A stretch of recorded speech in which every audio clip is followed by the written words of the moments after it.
YouTube, the world's most popular platform for sharing videos like this one, home to some of the best content on the internet. YouTube used to have a unique design style throughout the years, for example, sharp corners and lots of red everywhere with a memorable layout. But recently, it's more rounded out, become more gray, and added a bit of pink. We often forget what the U in YouTube means. It means you. You guys are the users. So I asked you guys about your problems with YouTube, and oh my god, guys, what have they done to you? Rest assured, I read all your messages and put my own experience as something of a YouTube user on top of it. So here's my redesign of YouTube. Let me know what you think about it in the comments. YouTube's branding was always so simple and elegant. Red for the main color and Roboto for the font. But recently, they made a teeny tiny change to this red and made it a bit pinkish. They also put more pink in different places, which is fine, and I'm not gonna change that because we got way bigger things to worry about, like the icons. Every godforsaken set of icons on this website has a different style. Some are sharp, some are rounded. There are different icons for the same thing and the same icon for different things. Then the icon size doesn't make sense, or the icons don't align with each other. Let's just use these beautiful Google icons perfectly engineered for all use cases on YouTube. The inconsistencies go from icons to entire pages. What if I told you that both the old channel design and the new one exist on YouTube at this very moment? Yeah, seriously, just go to an explore category like gaming and click on an auto-generated channel. This needs to be fixed, so we'll just use one style for everything on any layout and device. I find it funny that YouTube used to have a god tier layout and at some point it just went downhill. Like, how about we don't put the trending and stuff all the way down here and instead bring all the explore options to the top, because everyone uses this all the time. And instead of having these duplicates, just make it easier to find something as important as settings by putting it out here. Then we have a list of subscriptions taking so much space and being so useless. You know what's useful? Seeing a list of all my subscriptions. Well, where's that? Oh, it's like right here. You just gotta expand this list and scroll and just about now, just a little more. It's here. And congratulations, while you were busy looking for a list of your subscriptions, you saw a list of all your subscriptions. Look at this mess. Subscriptions here is a feed. That could literally just be a filter on the homepage. Subscriptions here is a long list. And subscriptions here is a useless button to another featureless page. Why don't we just merge them all together into a proper dropdown and an actually useful page that we'll get to in a bit. And look, I don't know what this blue thing means, okay? Bring back the numbers. And since there are these channel profile cards in the comment section of videos, allow us to get them all across YouTube, including the sidebar. On mobile, there's home, shorts, subscriptions, you, and this annoying little upload icon. As if the average YouTube user needs to see and misclick it every second. Just like desktop, we need a home page, a quick swipe to reveal the explore options, a shorts page, if you insist, subscriptions, and instead of a You page with all the account settings mixed with the activities on YouTube, let's have a library page with your activities and an icon for your account stuff on the top to match other Google products. Finally, I want to make it easier to search, so I'll replace the upload icon with it. And yeah, it might take some time to get used to it, but at least the hitbox would be bigger and it would be much closer to your thumb. Now that we have the basics in, let's start our exploration. By merging all these categories in the sidebar into one explore page, I'm getting two birds with one click. One, you get to the trending and explore faster, and two, these other categories get some exposure too, by having a preview of them in different rows. Now let's put the trending videos all the way on the top with more than just one row. This way, you'd get a good sense of what's happening everywhere. And if you'd like to explore more, you can view all. When I was looking at the explore options, I felt the empty space of one category that would really be cool, and I wonder why it doesn't exist. Technology, duh. Like, where are all these tech news and stuff supposed to go? Think about it, YouTube. The issue with the YouTube homepage is more than just design. The homepage is a sanctuary for all of our own interests. One of the most personal things about a human. And look, you watch one video and your feed gets swarmed with that topic. You might tell YouTube what you like and what you dislike, and there's no way to know if YouTube is actually updating it for you. To fix these problems, YouTube could simply leave it to you to build your feed. Only if there was a little icon in here that opened your eyes to the magical world of choice. So you normally go about your exploration on YouTube, and YouTube adds these tags tags for you based on your interests. And you can filter out the content on your feed by clicking on them. Normal stuff. But if you ever want to modify a tag that YouTube chose for you, you can use this. Just enter a tag that you want to watch. These tags could be topics, content types, channels, and so on. So here are all the posts from your subscriptions. It goes the other way around too. You don't ever want to hear of something? Just mute it. Don't like shorts on your homepage? Completely exclude it. If YouTube has any suggestions, it can show them here at the end of the list. And if you'd like it, you can confirm it. Now, to increase engagement, there would be these types of boxes like here are some videos you might have missed from your subscriptions. Or here are some videos based on what you've been watching recently. And you could choose to show more of them and accept them as a defining tag on your feed, or let YouTube know that just because you watched something once, it doesn't mean that now your interest switched 180 degrees to that topic. Now let's watch this video. Yeah, literally this video.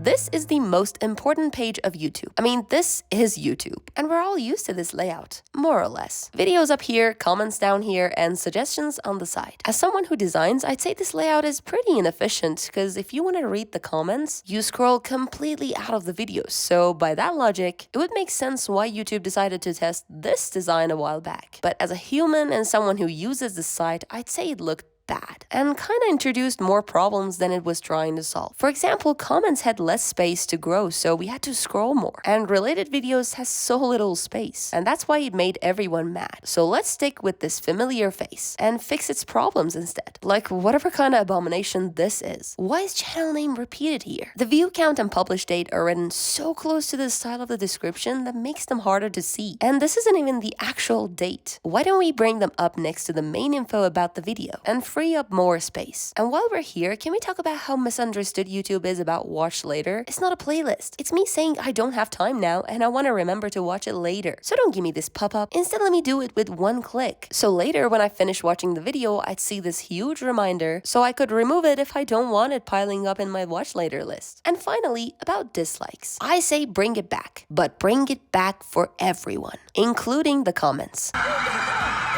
Have you noticed that the comments never had a dislike counter? It's because back in the early days, YouTube integrated Google's social media site called Google+. And on Google+, there was only a like button or +1 and no dislikes. So the YouTube dislike for comments was just a shell of a button. I think it's time to change that. But guys, try to love each other. Life is just too short. Listen, I love the YouTube comment section so much, I just can't wait to not be able to follow who's replying to who. To fix that, let's make each comment a thread of replies and make it easier to open and close each reply. And instead of this icon that shows the content creator has replied to a comment and make it harder to find where the comment is, make the content creator's first reply visible right underneath. But the comment section itself is so deprived of features. Like instead of a whole new layout, how about we just add some filters, like top comments based on interactions and replies. Most like comments, newest, timed, and topic comments. And definitely a search box. Because a browser search doesn't search all the replies, it just searches the stuff that's already loaded on the page. Up here, you can see that this video has a live chat box and video suggestions. Clicking the live chat box opens this up. This box gives so little space to the chat and makes it so annoyingly hard to follow. So if YouTube wants to compete here, it has to make the chat take the whole page and add these tabs up here to switch to suggestions or transcripts. Then the chat itself is very crowded, especially with all the profile pictures. And there's not enough contrast between the users and their message. And if you tag someone, it's the same color and font style. How about we grab the color of each user's profile and put it on their username? Then delete the profile pictures and put some contrast in here. Another frustrating thing is that you can't watch the live stream in full screen while reading the live chat. Like the chat is half the fun. Instead, there are these 3 buttons in full screen that, well, one of them doesn't even work. And then surprisingly, there is a one-click watch later here, as you've dedicated your whole screen to watching this video right now, and not when you're passing by this video casually. Make it make sense, YouTube. Then this share button doesn't even use the YouTube share pop-up, it's just the operating system one. Instead, what if we put a chat icon while in full screen that opened the sidebar with the chat? And if you want, the suggestions too. So you wouldn't have to get out of full screen mode when you're just casually watching your recommendations. But now that we're on the video, let's talk about its controls. This is extremely cramped, and the order of options options is pretty bad. Like the video quality is much more important than these others. It's kind of something you want to keep an eye on as well, so let's bring it out here. Then let's merge all these extra options up here and open them in a new overlay. Now we can add any more cool settings. Like how about an audio channel selector or a setting that makes the video sticky. So when you scroll down to the comment section, you can both read the comments and keep an eye on the video. I mean, let's be fair, I can't watch the video while reading the comments, but when I leave the video for the homepage, it brings up the mini player anyway to continue watching the video. Speaking of this mini player, especially on mobile, YouTube, excuse you, but what the hell is this? There is not a single reason I can think of that this needed to be done. Has it ever occurred to you that maybe the mini player is just one of the ways for us to close the video? And I know you want us to keep engaging and not close the video by making the hitbox smaller than what it used to be. But just because you want us to stay on the video, it doesn't mean that you should make it harder for us to leave it. Because if I want to leave it, I will. But this is just gonna make me annoyed. Just revert this mini player to what it was before, and please don't change for the sake of change. Huh? The way she removed the comment section. What, really? Why would you allow the video to be spoiled for me? Either these timed comments shouldn't be there before you open the comments section, or the comments should just be an icon, which might actually hurt engagement and you might not see an important comment that you wouldn't want to miss. You decide. Which one would you prefer? Now, since I really like this rant from this creator, I'm gonna subscribe. And for notifications, I'm gonna, what does personalized even mean if I'm not the person personalizing it? Let me choose which type of content I want to get notified about. All of them, only some of them, or none. Now that's what I call personalized personalization. Wait, what? Take a break from YouTube? Fine. I guess now's a good time to introduce you guys to Brilliant, today's sponsor. So what is Brilliant? Brilliant is where you learn math, programming, and science by doing things. Okay, so what is brilliant about Brilliant? Well, the fact that you can just solve problems, get points, and do it every day to build a good habit. Or the fact that it has a mobile application so you can literally learn anything. Like a new math lesson anywhere you are on the go. Brilliant! I've been practicing my computer science skills on it for a few minutes every day for a while now, and it just makes me feel so productive. You too can try Brilliant for free for a full 30 days and get 20% off an annual premium subscription. Whoa, now ain't that brilliant? Just visit brilliant.org/juxtapose by scanning this QR code or clicking on the link in the description. Now, back to YouTube. A YouTube channel is probably the second most important part of YouTube, and it's also the second worst thing about it, especially since they changed this flawless layout to this new one where they made the banner a bit smaller, wasted more space on the page, and hid information behind pop-ups. Like a creator's links used to be up here. Now there's only one link in this tasteless style of a full URL. I understand that they removed the links from the banner to make it harder for people to leave YouTube, but believe me, that is not the reason people might leave YouTube. Then this entire info section is just so cramped. Pull the profile picture up, organize the text a little better, bring the subscribe button to the right, and that's it. Now we can pull the rest of the page higher. On here, let's bring back two important tabs that had no reason to be removed. Channels tab, which showed featured channels, and the About page. I mean, there's so much space here in the full page, and we don't even need to scroll as often. And to be honest, channel views being up here and more visible made people care about it, and creators celebrated it more. Now YouTube, you want engagement, don't you? So on the Home tab, add two sections. In case you missed, including both videos and posts that you might have missed from a creator. And because posts don't get as much attention, allow YouTubers to add a section to their homepage for posts. And posts don't have to be linear necessarily, they can be a grid. Or they can have some sorting options by the latest, popular, or the oldest. Or the creator can pin a post. Finally, we should be able to search everything on a channel, from videos to posts and playlists. And hey, can we have a way to search channels on mobile too? Because that'll be like the bare minimum. Thanks. After you subscribe to a channel, it takes a lot of commitment and dedication to make sure that's not the last time you see the channel. One of the reasons is YouTube's algorithm, and the other is design. We made subscriptions a bit easier to access on the sidebar before, but now it's time for the page. This page should definitely be something manageable in every aspect. Like you should be able to see how many channels you're subscribed to, or have a list of your subscriptions in both a grid and a list. That expands to see the latest content from every channel. You should also be able to see all their content in a feed, kinda like the homepage. This feed could be random like this, or in the shape of a timeline. So that's why up here you can have all the view modes, filters, and sorting options. Now I want to make subscriptions even more manageable, so I suggest putting channels into collections for yourself, like a gaming collection, design collection, tech collection, and so on. On the sidebar, you get a collections dropdown, and if you click on any collection, you can view it as a feed of only gaming content. Oh, I wish everything else was this manageable, say library.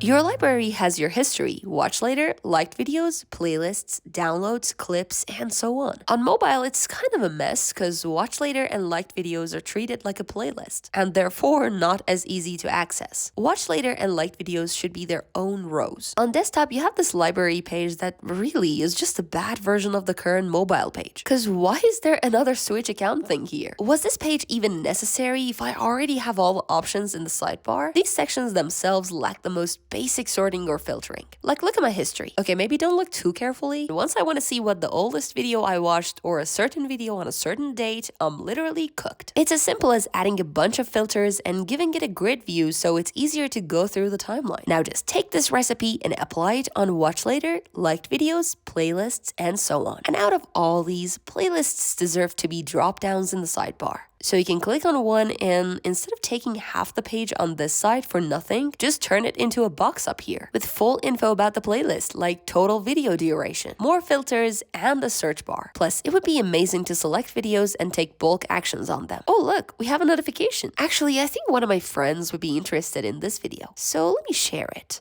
I wish there was a way to send YouTube videos to my friends directly on YouTube itself. YouTube is not a social media, sure, but one of the things that hurts YouTube is the fact that you cannot share things with your friends on it. There was a private messaging feature, but they removed it for a lot of reasons. So considering the fact that they're probably not bringing it back, what if we just used an existing functionality? So we know that there are no friends on YouTube. You have an account privately and you have a channel publicly. So you can't follow your friend and send them videos. But what if you could both subscribe to each other and turn each other's notification bells on? This way, when you want to share a video, a couple of friend profiles come up alongside other sharing methods, and you can send them a video which will appear in their notifications. And that's about it. Now let's check out this short my friend sent me. YouTube Shorts is a weird place. They kind of care about it too much and they kind of don't. Because if they did, they would make the Shorts page more like the homepage with tags and shorts in a grid so you could pick out whatever you like. They would let you go back and forth in a video using the arrow keys. Or there would at least be an autoplay option. I get that YouTube is trying to make shorts a thing like TikTok or Instagram Reels, but it just feels kind of forced and filled with 10 shocking facts that will shock you. The Game Theorist has a really cool video about this, so make sure to check it out. YouTube search is used way too frequently to be this bad. Like, there's a few results and the rest is just recommendations. Just show the search results, jeez. And then if you want to filter through the results, they take one click to show up every time. And the pop-up disappears after selecting every filter. What if we put all the filters out here and added enough options? Like a certain date range, or videos below 1 minute, and so on. The fact that there aren't enough date filters is actually funny because a while back someone shared on Twitter that you can use operators in your search exactly like on Google, for example, mall before 2006. And suddenly everyone started using this method, making these videos surface again. So yeah, give us some good filters, YouTube, but mostly stop hiding the filters on mobile in more options. In what world is a screencasting more useful in the search page than filters? Bring them out here and make them more accessible. Whew, all this redesign made me hungry. Let's grab a bite and watch some YouTube. Now what do I watch? Wait, you know what would be like really cool? If there was a TV mode that just played videos for you back to back in different TV-like channels, like tech, gaming, vlogs, cooking, and basically every other topic. There are websites that let you do that, but I want it to be on YouTube, and I want to see the channel name and everything. Maybe I'll randomly find a creator I like. I mean, the best content is found here on YouTube, so I hope they give it the design all these amazing people deserve, both users and creators. Putting these all together, meet YouTube. Videos from around the world in a home built by you. Explore all the latest trends in one page. Watch YouTube in an all-new, clean layout. Like the video? Send it to your friend. Like the creator? Subscribe, organize, and build your own collections. Bored? Well, don't be. Watch something new on TV mode. Oh look, it's rewind time. Your rewind. Your experience. Your tube. Well, that's all for this video. If you liked it, make sure to do your magic down below and see you on the next one.